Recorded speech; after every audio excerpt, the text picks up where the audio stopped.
Appointment కోసం waiting, చైర్లో కూర్చొని ఉన్నాడు. టీవీ అదేదో చూసుకుంటూ కూర్చున్నాడు.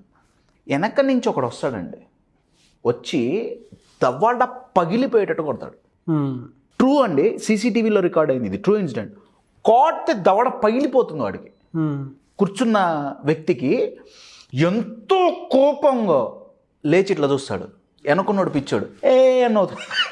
కొన్ని ఇన్సిడెంట్స్ అలా నవ్వుతుంటే ఈ అబ్బాయికి వచ్చిన కోపం అన్ని సెకండ్స్లో పోయింది.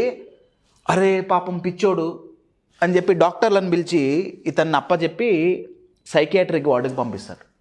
నేను ఇక్కడ ఈ ఇన్సిడెంట్ చెప్పడానికి కారణం ఏంటంటే, చులకనగా చేసి మాట్లాడే వాళ్ళు వెనక నుంచి వచ్చి కొట్టిన వ్యక్తులు లాంటి వాళ్ళు.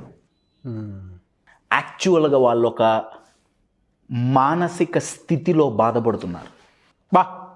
వాట్ ఏ పవర్ఫుల్ ఎగ్జాంపుల్ అండి. వాళ్ళు చులకనగా